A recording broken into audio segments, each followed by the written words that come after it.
একজন মুমিনের পায়ে যদি একটা কাঁটা বিঁধে, চলতে চলতে একটা কাঁটা বিঁধে, এর বিনিময়ে আল্লাহ পাক তার গুনাহগুলো মাফ করে দিবেন। তো যে বিষয়টা বলছিলাম যে আল্লাহ রাব্বুল আলামিন সূরা আরাফের 179 নম্বর আয়াতে বলেছেন যে আমি প্রচুর জিন আর মানুষকে সৃষ্টি করেছি জাহান্নামের জন্য। যার দলিল আমরা একটা হাদিস থেকে দিলাম যে উম্মতে মুহাম্মাদি 73 দলে ভাগ হয়ে যাবে, যার 72টা দলই জাহান্নামে যাচ্ছে, একটা জান্নাতে যাবে। তার মানে সংখ্যা কম হচ্ছে। আরেকটা দলিল দিচ্ছিলাম যে আল্লাহ রাব্বুল আলামিন কুরআনুল কারীমের শব্দের অপচয় করেন না। একটা শব্দ দিয়ে তিনি একটা কওমের ইতিহাস তুলে ধরেছেন। যেমন যুলকারনাইন যাচ্ছিলেন পূর্ব দিকে, যেতে যেতে একটা কওমকে দেখলেন যে কওমের সূর্যের আলো থেকে বাঁচার মতো প্রযুক্তি জানা ছিল না, এতই মানবেতর জীবনযাপন করত। আল্লাহ পাক এই কওম সম্পর্কে বললেন কাযালিক, এরা এমনই ছিল। একটা শব্দ দিয়ে কওমের পুরো হিস্ট্রি বলা শেষ। এই কাযালিকা শব্দ দিয়ে আপনি তাফসীর দেখতে পারেন এই কওম সম্পর্কে কত কি বলা হয়েছে। সে আল্লাহ রাব্বুল আলামিন সূরাতুর রহমানের মধ্যে একই আয়াত 31 বার রিপিট করলেন বা 32 বার রিপিট করলেন। ফাবিআইয়ি আলাই রাব্বিকুমা তুকাযিবান, মানে কি, কারণটা কি? কারণ এই সূরার মধ্যে এমন কিছু আছে যেটা আল্লাহ পাক চাচ্ছেন আমরা বেশি বেশি করে বুঝি। তোমরা আল্লাহর কোন কোন নিয়ামতকে অস্বীকার করবে? আল্লাহ রাব্বুল আলামিন আমাদেরকে কৃতজ্ঞ হতে বলছেন এই সূরার মধ্যে। আমরা যদি আল্লাহর নিয়ামত চতুর্দিকে দেখি তাহলে গুণে শেষ করতে পারবো না। আল্লাহ পাক বারবার স্মরণ করাচ্ছেন তোমরা আল্লাহর কোন কোন নিয়ামতকে অস্বীকার করবে। এরপরেও মানুষ আল্লাহদ্রোহী আচরণ করছে।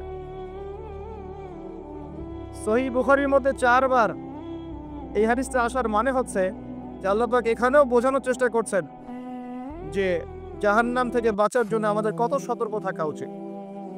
হাদিসটা হচ্ছে এই, কিয়ামতের মাঠে আল্লাহ রাব্বুল আলামিন আদম আলাইহিস সালামকে ডাকবেন। আদম আলাইহিস সালামের নাম তো শুনেছেন, তিনি কে? আদি পিতা। তাকে কি কারণে সম্মানিত করা হয়েছিল বলেন? তাকে কি কারণে সম্মান দেওয়া হয়েছিল? জ্ঞানের কারণে। তাকে ফেরেশতারা সেজদা করলেন কি কারণে? শারীরিক গঠনের কারণে, শক্তির কারণে, জ্ঞানের কারণে। এই জ্ঞান এখন আমাদের মধ্যে চরম অভাব। এই জ্ঞানের চর্চার চরম অভাব আছে আমাদের মধ্যে এখন। আমরা জ্ঞান চর্চা করতে চাই না। আমরা স্লোগান দিতে চাই যে আল কোরআনের আলো ঘরে ঘরে জ্বালো, কিন্তু প্রত্যেকটা ঘরে একটা করে কোরআনের হাফেজ নাই। এমনকি প্রত্যেকটা ঘরে একটা করে মানুষও পাওয়া যাবে কিনা যারা কোরআন বিশুদ্ধ করে তেলাওয়াত করতে পারে। আমি একটা কথা বারবার বলি যে এইসব আইওয়াশ শোডাউন দিয়ে ইসলামের কোনো কল্যাণ নাই। ইসলামের কল্যাণ কনস্ট্রাকটিভ কাজ করতে হবে। প্রথমে জ্ঞান চর্চা করতে হবে, ক্লাসিক্যাল সাবজেক্টগুলো পড়তে হবে। ফর এক্সাম্পল কোরআন, আরবিক সাহিত্য, ফর এক্সাম্পল হাদিস, রাসূলের জীবনী সাল্লাল্লাহু আলাইহি ওয়াসাল্লাম, ফর এক্সাম্পল সিরাত, ইসলামের হিস্ট্রি, ইসলামিক ইকোনমিক্স, জিওপলিটিক্স, এবং আপনি যেখানে পড়ছেন সায়েন্স, আর্টস, কমার্স, এগুলো পড়বেন। পড়াশোনা করে জ্ঞান চর্চা করতে আমরা চাচ্ছি না, আমরা রাতারাতি ফল পেতে চাই। এই জন্য আইওয়াশ শোডাউনে বেশি ব্যস্ত থাকে। এগুলোতে ইসলামের কোনো খায়ের নাই, কল্যাণ নাই। আসেন, আদম আলাইহিস সালামকে আল্লাহ পাক ডাকবেন, ডেকে বলবেন তোমার সন্তানদের মধ্য থেকে জাহান্নামীদেরকে আলাদা করে দাও। আদম আলাইহিস সালাম বলবেন হে আল্লাহ কতজনকে আলাদা করে দিব? আল্লাহ রাব্বুল আলামিন বলবেন প্রতি 1000-এ 999 জনকে জাহান্নামের জন্য আলাদা করে দাও। বলেন ইন্না লিল্লাহি ওয়া ইন্না ইলাইহি রাজিউন। প্রতি 1000-এ 999 জনকে জাহান্নামের জন্য আলাদা করে দাও। আপনি গাণিতিকভাবে এটাকে ব্যাখ্যা করতে যায়েন না। এখানে বোঝানো হচ্ছে মেজরিটি, অর্থাৎ বেশিরভাগ মানুষ জাহান্নামে যাচ্ছে, কোনো সন্দেহ নাই। এটা ঠিক, জাহান্নামে যাওয়ার পরে কবিরা গুনাহগার যে ব্যক্তিরা আছে তাদের জন্য নবী সাল্লাল্লাহু আলাইহি ওয়াসাল্লাম সুপারিশ করবেন, এবং যার অন্তরে সরিষা দানা পরিমাণ ঈমান ছিল, মন থেকে লা ইলাহা ইল্লাল্লাহ সাক্ষ্য দিয়েছে, একদিন না একদিন সে জান্নাতে যাবে ইনশাআল্লাহ। কিন্তু আমরা কি চাইবো জাহান্নামের শাস্তি ভোগ করে জান্নাতে যেতে? জাহান্নাম কি এটা একটা হাদিস দিয়ে বুঝাচ্ছি। আল্লাহ রাব্বুল আলামিন এই পৃথিবীর সবচেয়ে সুখী মানুষটাকে এই পৃথিবীতে যার কোনো দুঃখ কষ্ট কিচ্ছু ছিল না, এই মানুষটাকে ডেকে নিয়ে আসবেন, ডেকে নিয়ে এসে জাহান্নামে ঢুকাবেন এক মুহূর্ত সময়ের জন্য, ধরেন 1 সেকেন্ড বা 1 ন্যানো সেকেন্ড। এরপরে বের করে নিয়ে আসবেন, নিয়ে এসে বলবেন পৃথিবীতে কি সুখে ছিলে? সেই ব্যক্তি বলবে সুখ কি জিনিস হে আল্লাহ আমি জানি না। আমি কি বুঝাতে পারছি ভাই? সুখ কি জিনিস আমি জানি না। আর আল্লাহ রাব্বুল আলামিন এই পৃথিবীর সবচাইতে কষ্টে থাকা মানুষটাকে ডেকে নিয়ে আসবেন, এনে জান্নাতে ঢুকাবেন, ঢুকে এক মুহূর্ত সময় রাখবেন, বের করে নিয়ে আসবেন, বলবেন পৃথিবীতে কষ্টে ছিলে? সেই বান্দা বলবে কষ্ট কি জিনিস আল্লাহ আমি জানি না। এটাই সেই আয়াতের ব্যাখ্যা বলা যায়। আল্লাহ পাক বলেছেন কুল্লু নাফসিন যায়িকাতুল মাউত, প্রত্যেকটা নফস বা আত্মা মৃত্যুর স্বাদ গ্রহণ করবে। ফাইন্নামা তুওয়াফাউনা উজুরাকুম ইয়াওমাল কিয়ামাহ, কিয়ামতের মাঠে তোমাদের পূর্ণ প্রতিদান দেয়া হবে। ওই দিন ফামান যুহজিহা আনিন নার ওয়া উদখিলাল জান্নাহ ফাকাদ ফাজ, সেদিন যাকে আল্লাহ পাক জাহান্নাম থেকে বাঁচাবেন, জান্নাতে প্রবেশ করাবেন, একমাত্র সে ব্যক্তি সফল, আর কেউ সফল নয়। এই আয়াতটা হচ্ছে দ্য ডেফিনেশন অফ সাকসেস, যার পিছনে আমরা ছুটছি। আমরা সাফল্যের পিছনে ছুটি না। সফল হতে হবে, নিজের পায়ে দাঁড়াতে হবে, টাকা পয়সা করতে হবে, বাড়ি গাড়ি করতে হবে, ব্যাংক ব্যালেন্স করতে হবে, জমি জমা করতে হবে, একটা সুন্দরী গার্লফ্রেন্ড চাই, একটা স্ত্রী চাই, তাই না? আমরা সাফল্যের পিছনে ছুটতে চাই, আর আমাদেরকে বস্তুবাদী দর্শন শেখায় এগুলোই সাফল্যের মানদণ্ড। তা আল্লাহ পাক এখানে বলছেন যাকে জাহান্নাম থেকে বাঁচানো হবে আর জান্নাতে প্রবেশ করানো হবে, এই ব্যক্তি ছাড়া কেউ সফল না। পৃথিবীতে আপনি অনেক বড় নেতা হতে পারেন, ইভেন অনেক বড় আলেমও হতে পারেন, অনেক বড় পলিটিশিয়ান হতে পারেন, অনেক বড় প্রশাসনের কর্মকর্তা হতে পারেন, অনেক বড় ইকোনমিক্স হতে পারেন, কলামিস্ট হতে পারেন, বুদ্ধিজীবী হতে পারেন, হাফেজ হতে পারেন, হুএভার ইউ আর, যদি কিয়ামতের মাঠে আপনি জান্নাতে যেতে না পারেন, আপনি সফল না।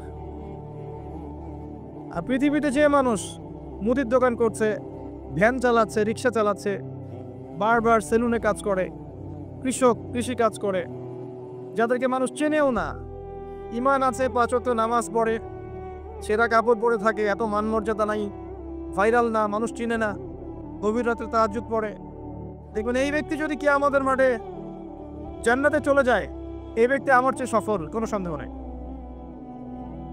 তা আমাদের দৃষ্টিভঙ্গি আগে চেঞ্জ করতে হবে, দুনিয়ামুখী দৃষ্টিভঙ্গি ত্যাগ করতে হবে, পরকালমুখী দৃষ্টিভঙ্গি দরকার। নবী সাল্লাল্লাহু আলাইহি ওয়াসাল্লাম সাহাবায়ে কেরামের ভিতরে এই পরিবর্তন নিয়ে এসেছিলেন, তাদেরকে আল্লাহমুখী করেছেন, আল্লাহমুখী। যখন তারা আল্লাহমুখী হয়ে গেছেন, তখন দুনিয়া তাদের কাছে তুচ্ছ হয়ে গেছে। দুনিয়ার কষ্ট সহ্য করে নিয়েছেন, দুনিয়ার ভোগ বিলাস ত্যাগ করে দিয়েছেন, দুনিয়াকে সর্বোচ্চ প্রাধান্য দেননি, হাজত বা প্রয়োজন মনে করেছেন। দুনিয়ার সব কাজ করেছেন শুধু আল্লাহ সন্তুষ্টির জন্য। এবং আমি অনেক লেকচারে এটাও বলেছি যে আপনি দুনিয়ার প্রতিটা কাজ আল্লাহ সন্তুষ্টির জন্যই করেন, কারো কাছে কিছু পাওয়ার আশায় করেন না। কারো কাছে প্রতিদান পাওয়ার আশায় দুনিয়ার কাজগুলো করেন, আপনি কষ্ট পাবেন। কারো কাছে আশা করেন না, আল্লাহর কাছে আশা করেন প্রতিদান, আপনি কষ্ট পাবেন না ইনশাআল্লাহ। কারণ আল্লাহ ছাড়া প্রকৃত অর্থে আমাদের আপন বলে কেউ নাই। শুধুমাত্র আল্লাহই আপনার আপন, বাকিরা আপনার প্রয়োজন। মানুষ মানুষকে ভালোবাসতে পারে না, মানুষ মানুষের অবস্থানকে ভালোবাসে। এটা আপনারা হারে হারে ফিল করবেন যত দিন যাবে দেখবেন এটা আখিরুজ জামান, এটা আখিরুজ জামান, শেষ জামানে চলছে। এখন ফিতনাগুলো এমনভাবে পড়তে থাকবে যেন একটা মালা ছিঁড়ে দিলে পুঁথিগুলো যেমন টপ টপ করে পড়ে যায়, এইভাবে ফিতনাগুলো আসতে থাকবে। ওই হাদিসের দিকে আসেন। নবী সাল্লাল্লাহু আলাইহি ওয়াসাল্লাম বলেছেন আদম আলাইহিস সালামকে ডেকে আনা হবে, বলা হবে তোমার সন্তানদের মধ্য থেকে জাহান্নামীদেরকে আলাদা করে দাও। আল্লাহ পাক বলবেন প্রতি 1999 জনকে আলাদা করে দাও, একজন জান্নাতে যাচ্ছে প্রতি 1000-এ। কিন্তু listen to me very carefully, কিন্তু আল্লাহ পাক সূরা নিসা একটা কথা বলেছেন, ইন্নাল্লাহা লা ইয়াগফিরু আন ইউশরাকা বিহি ওয়া ইয়াগফিরু মা দুনা যালিকা লিমান ইয়াশা। আল্লাহ রাব্বুল আলামিন তার সাথে শিরকের গুনাহ ছাড়া অন্য যে কোনো গুনাহ যাকে ইচ্ছা মাফ করতে পারেন, যে কোনো গুনাহ।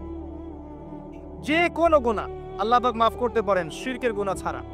আরেকটা গুনাহ আল্লাহ পাক ক্ষমা করবেন না, সেটা হচ্ছে বান্দার হক। বান্দার হক বান্দার সাথে সম্পৃক্ত, কারো টাকা চুরি করেছেন, কারো জমি আত্মসাৎ করেছেন, কাউকে গালি দিয়েছেন, কারো প্রতি জুলুম করেছেন, কাউকে অন্যায়ভাবে মেরেছেন, ছিনতাই করেছেন, ইত্যাদি ইত্যাদি, যেটা অন্যের হকের সাথে সম্পৃক্ত। ধর্ষণ করেছেন, মানুষের সম্মানহানি করেছেন, কাউকে নিষ্পাপ কাউকে বিতর্কিত করেছেন ইত্যাদি।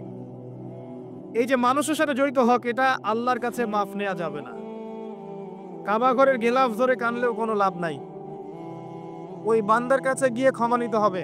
ভাই আমি আপনাকে গালি দিয়েছি, মাফ করে দেন। ভাই আমি তোমার টাকা চুরি করেছিলাম, এই নাও ফেরত নাও। বোন তোমার সম্পত্তি আমি দেই নাই, নিয়ে নাও। প্রতিবেশী তোমার জমি আমি নিয়েছি, নিয়ে নাও। এটা দুনিয়াতে করতে হবে। অন্যথায় পরকালে দেখবেন যে মানুষের সাথে জড়িত হকের জন্য মানুষটা দাঁড়িয়ে আছে। একজন ব্যক্তি উঠেছে, নামাজ রোজা হজ জাকাত সব নেকি নিয়ে উঠেছে। ওঠার পরে দেখছে সামনে অনেক মানুষ দাঁড়িয়ে আছে। কি জন্য দাঁড়িয়ে আছে? কারো টাকা নিয়ে শোধ করে নাই, কাউকে গালি দিয়েছে, কারো প্রতি জুলুম করেছে, কারো প্রতি অন্যায় করেছে, এরা দাঁড়িয়ে আছে, হক চাচ্ছে। তখন কিভাবে শোধ করবে? আল্লাহ পাক বলবেন তোমার নেকি ওদেরকে দিয়ে দাও। তখন শেয়ার রেটের মাধ্যমে নেকি চলে যাও। কথা বুঝতে পারছেন? তখন আরো অত্যাধুনিক প্রযুক্তি থাকবে, নেকি কনভার্ট। আর নেকি দিতে দিতে যদি নেকি শেষ হয়ে যায়, তখন ওই ব্যক্তিদের গুনাহ তার আমলনামায় চলে আসবে। তারপর ওই ব্যক্তিরা জান্নাতে যাবে, এই ব্যক্তি জাহান্নামে যাবে। অতএব দুনিয়াতে মানুষের সাথে জড়িত কোনো হক রাখেন না। আল্লাহ পাক বলছেন শিরকের গুনাহ ছাড়া আল্লাহ যে কোনো গুনাহ মাফ করতে পারেন।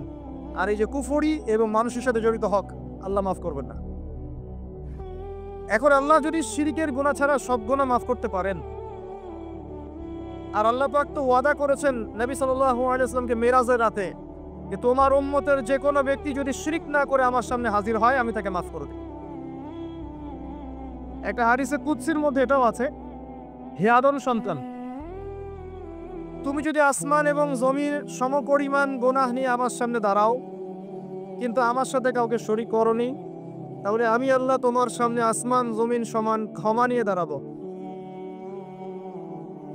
আবার নবী সাল্লাল্লাহু আলাইহি ওয়াসাল্লাম সুপারিশ করবেন যার অন্তরে এক জাররা পরিমাণ ঈমান থাকবে, তারা জান্নাতে যাবে। তাহলে কি কারণে 1999 জন মানুষ জাহান্নামে যাবে?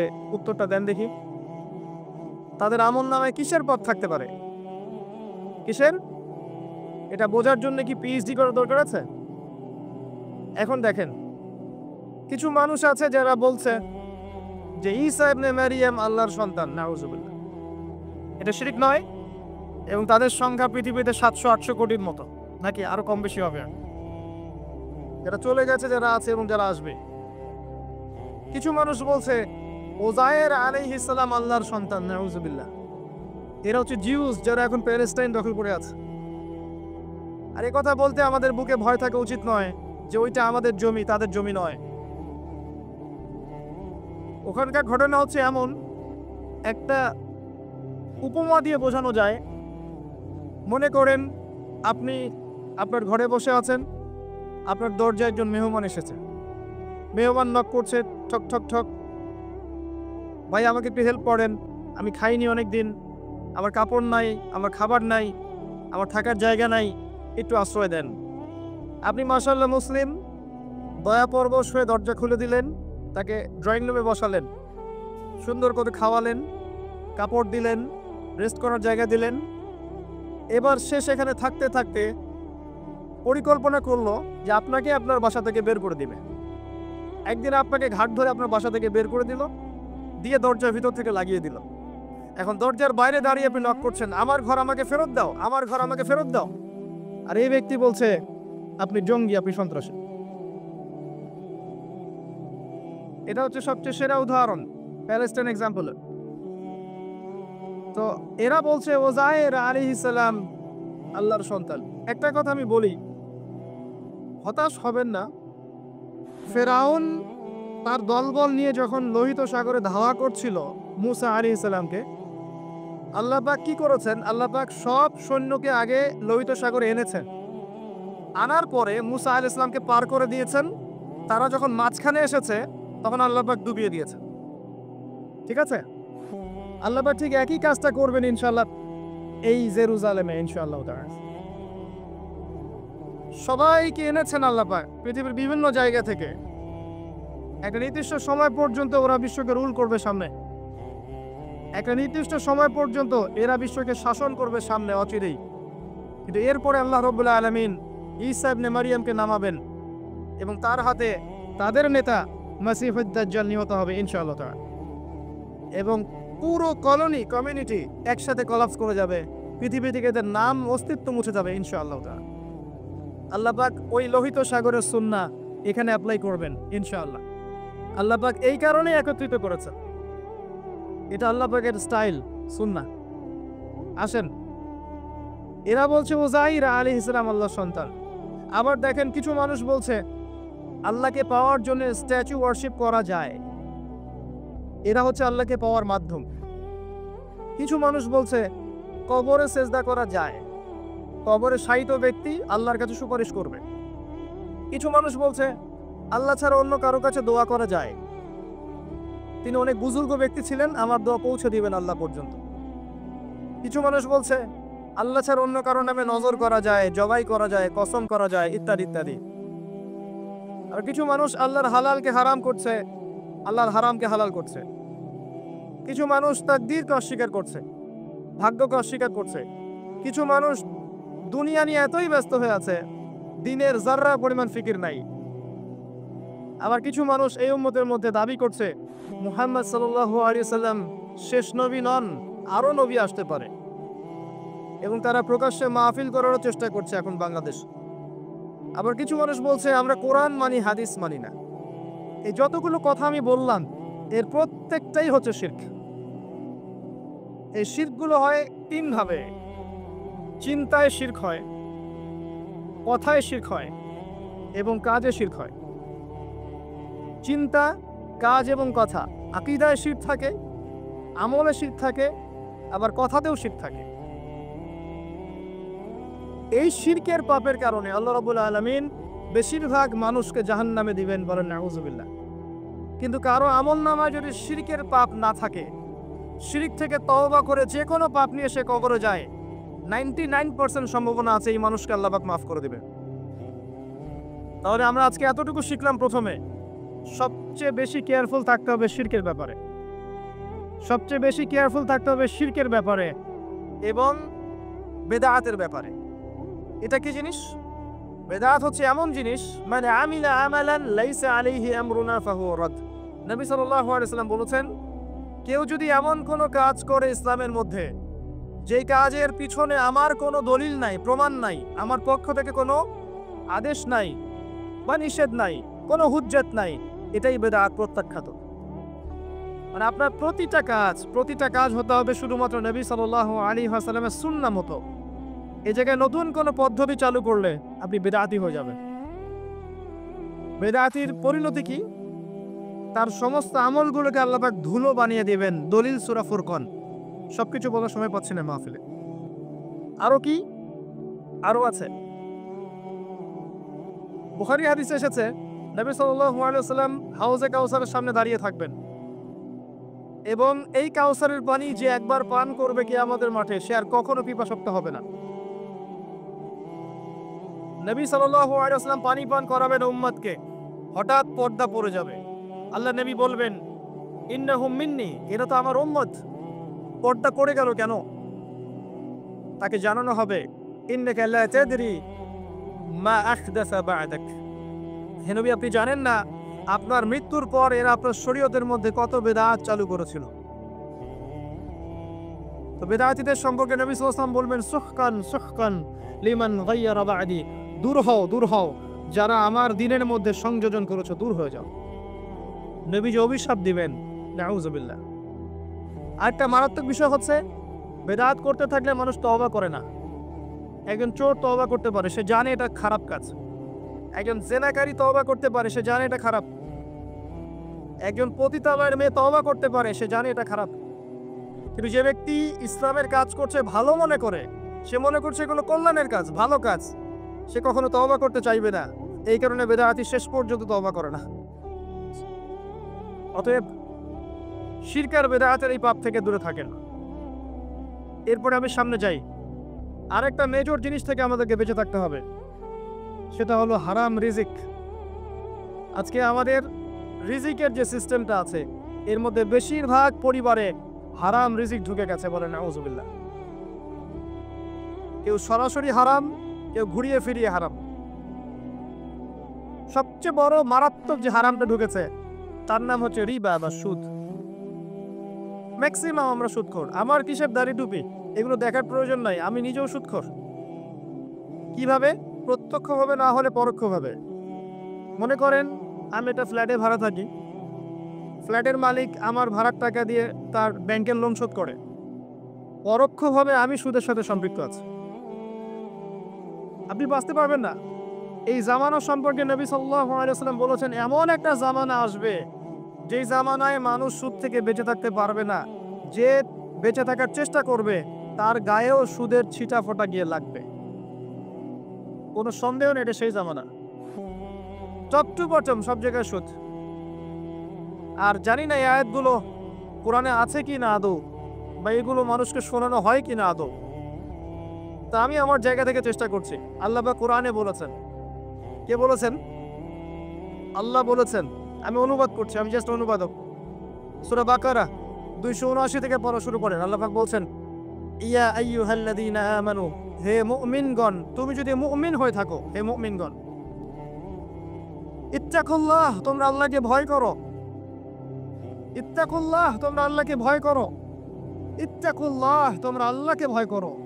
ওয়াযারু মা বাকিয়া মিনার রিবা, সুদের অবশিষ্ট অংশগুলো ছেড়ে দাও।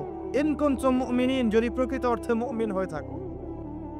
ওয়া ইন লাম তাফআলু, আমি আল্লাহ বলছি তোমরা যদি এটা না করো, ফাযরু বিহারবিন মিনাল্লাহি ওয়া রাসূলিহি, তাহলে আল্লাহ এবং তার রাসূলের সাথে যুদ্ধের ঘোষণা শুনে রাখো।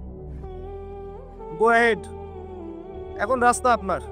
আমি অনুবাদ করে শুনিয়ে দিয়েছি, আপনার কান পর্যন্ত পৌঁছে গেছে। এখন decision is yours, path is yours, choose your path.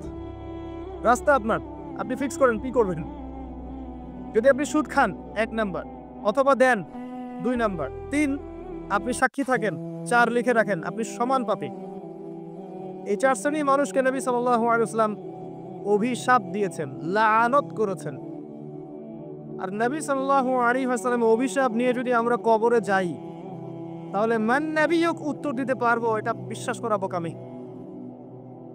তার অভিশাপ নিয়ে যদি আমরা হাসরের মাঠে উঠি, হাউজে কাউসারের পানি পাবো, প্রত্যাশা করাটা বোকামি হবে।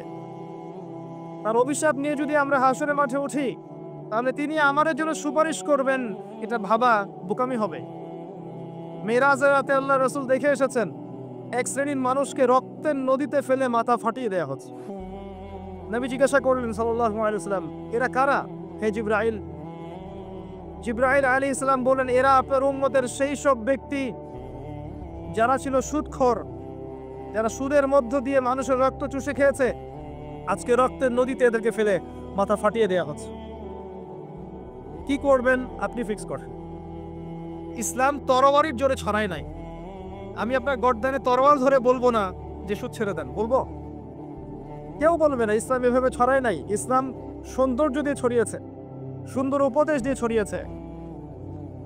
উদউ ইলা সাবিলি রাব্বিকা বিল হিকমা ওয়াল মাউইযাতিল হাসানা ওয়াজাদিলহুম বিল্লাতি হিয়া আহসান, এভাবে ইসলাম ছড়িয়েছে।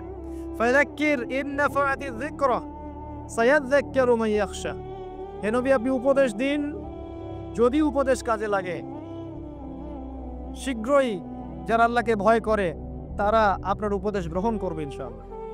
ওয়ায়াতাজান্নাবুহাল আশকা, যারা পাপাচারী ফাসিক তারা উপদেশ গ্রহণ করবে না। ফাযাক্কির ইন্নামা আনতা মুযাক্কির, আপনি উপদেশ দিন, আপনি শুধু উপদেশদাতা। লাস্তা আলাইহিম বিমুসাইতির, আপনি কারো উপর দারোগা নন। এটা একজন দায়ীর কাজ, একজন আলেমের কাজ, এর বেশি কিছু না। আমাদের ম্যাক্সিমাম রিজিকের মধ্যে সুদ ঢুকে গেছে। হয় আমরা খাচ্ছি, না হলে দিচ্ছি, না হলে সাক্ষী থাকছি, না হলে লিখে রাখছি। আরেকটা কথা বলি, এই হাদিসটাও শুনে রাখেন। নবী করিম সাল্লাল্লাহু আলাইহি ওয়াসাল্লাম কার নবী? আপনার তো, আপনারই তো নবী। তিনি বলেছেন সুদের পাপের 73টা শাখা আছে। কতটা? যার সর্বনিম্ন শাখা হচ্ছে নিজের মায়ের সাথে জেনা করা। এখানে যদি একটা বিল্ডিং থাকে, যে বিল্ডিং এর মধ্যে মনে করেন কথার কথা না আউযুবিল্লাহ অনেক প্রস্টিটিউট মহিলা আছে, কথা বুঝতে পারছেন? এখানে আছে অনেক প্রস্টিটিউট মহিলা যারা এখনকার ভাষায় সেক্স ওয়ার্কার্স, কারণ তারা যৌনকর্মী বলতে চায়, অতীত শব্দ ইউজ করতে চায় না, তারা এটাকে একটা স্বীকৃতি দিতে চেষ্টা করছে আর কি। সেক্স ওয়ার্কার্স এটা একটা কাজ। নাউযুবিল্লাহ। এই কারণেই সমাজে বেশি বেশি মহামারী ছড়াবে, এই কারণেই সমাজে এমন কিছু পাপ ছড়াবে, এমন কিছু রোগ ছড়াবে যে এই রোগগুলো কখনো ছিল না ইতিহাসে। এই কারণেই হাদিসে এসেছে শেষ জামানায় যখন অশ্লীলতা বেড়ে যাবে, বেহায়াপনা বেড়ে যাবে, নগ্নতা বেড়ে যাবে, তখন সমাজে বেশি বেশি এমন রোগ ছড়াবে যে এই রোগগুলো আগে কখনো ছিল না। মনে করেন এখানে আমার একটা বিল্ডিং আছে, সেখানে কিছু সেক্স ওয়ার্কার্স আছে, এখানে কেউ ম্যানেজার, কেউ কাজ করে, কেউ মনে করেন দারোয়ান, কেউ মনে করেন ডিলার এগিয়ে দিচ্ছে, কেউ মনে করেন যে ঘরে ঢুকিয়ে দিচ্ছে, ইত্যাদি ইত্যাদি। এক একজন এক এক সেকশনে কাজ করছে, আর একটা কর্পোরেট সেকশনের মতো। এখন আপনি কি তাদের কারো বাসায় দাওয়াত খেতে চাইবেন? চাইবে? আপনি কি তাদের কারো উপার্জন খেতে চাইবেন? যদি এমন হয় এখানে সব সেক্স ওয়ার্কার্স নয়, সবাই আমাদের মা, নাউযুবিল্লাহ। শব্দটা প্রয়োগ করলাম আঘাত করার জন্য, কারণ নবীজি বলেছেন মায়ের কথা। মনে করেন এরা সবাই আমাদের মা, নাউযুবিল্লাহ। এখন কি আপনি এটাকে পছন্দ করবেন? এখানে যদি কেউ কাজ করে তার রিজিক খেতে চাইবেন? রিবার মধ্য দিয়ে আমরা এগুলো করছি, কোনো ফিকির নাই, যায় আসে না কাজ কারো কিছু, দিব্যি খাচ্ছে। যখন দেখবেন পাপ করতে করতে করতে করতে আমার মনের মধ্যে কোনো রিয়াকশন হচ্ছে না, তখন বুঝে নেবেন কলব মরে গেছে, ডিস্ট্রয়েড, ডেডার। হ্যাঁ, একজন মুমিনের পরিচয় হচ্ছে ছোট ছোট পাপ তার কাছে পাহাড়ের মতো মনে হবে, আর একজন ফাসিকের পরিচয় হচ্ছে বড় বড় পাপ তার কাছে মাছির মতো মনে হয়, তাড়ালেই চলে যায়। আরো আছে, সহিহ বুখারীর একটা হাদিসে নবীজি বলেছেন, যে ব্যক্তি 1 দিরহাম সুদ খায় সে যেন 36 বার জেনা করেছে। একবার জেনা করার শাস্তি 100 বেত্রাঘাত এবং 1 বছরের জন্য বহিষ্কার, যেটাকে আমরা উস্কে দিয়ে এখন বলি কাছে আসার গল্প। একবার সূরা নূর পড়েন, সূরা নূরের প্রথম আয়াতগুলো পড়েন। যদি কেউ জেনা করে একবার 100 বেত্রাঘাত এবং 1 বছরের জন্য বহিষ্কার। আর যদি কোনো বিবাহিত ব্যক্তি করে তার শাস্তি হচ্ছে রজম, পাথর নিক্ষেপ করে হত্যা করা। আর 1 দিরহাম সুদ খেলে আপনি 36টা মেয়েকে রেপ করছেন। এবার চিন্তা করেন,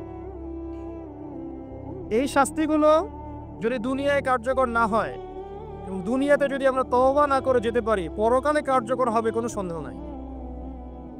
দুনিয়াতে শোধ করে যাওয়া ভালো পরকালের চাইতে। অতএব আল্লাহর ওয়াস্তে আমি হাত জোর করে রিকোয়েস্ট করছি, আল্লাহর ওয়াস্তে সুদ ছেড়ে দেন। ভ্যান চালায় খান, সবজি বিক্রি করে খান, একটা ছোট কাপড়ের ব্যবসা করে খান, একটা মাছের আড়ত করে খান, গবাদি পশু প্রতিপালন করে খান, কৃষিকাজ করে খান, আল্লাহর ওয়াস্তে সুদে যায় না। আপনার পুরো দুনিয়া এবং আখিরাত বরবাদ হয়ে যাবে, এবং আপনি এর মধ্য দিয়ে আল্লাহর সাথে যুদ্ধ করছেন, নবীর সাথে যুদ্ধ করছেন। এর উপরেও আছে পেপার মানির মধ্যে সুদ। ওই যে বললো 1 দিরহাম, এই দিরহাম আবার কি জিনিস? দিরহাম মানে রৌপ্য মুদ্রা।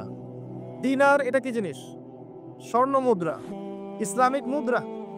সেই যে চলে গেছে ব্রিটিশরা আসার আগে, এখন আর দেখা যায় না। একটা গোল্ড কয়েন যার মূল্যটাকে ইকোনমিক্সের ভাষায় বলে ইন্ট্রিনসিক ভ্যালু। এই ভ্যালুটা এই স্বর্ণ মুদ্রার ভিতরেই থাকে। এটা পেপার মানি ভ্যালু, ইন্ট্রিনসিক ভ্যালু এর ভিতরে থাকে না।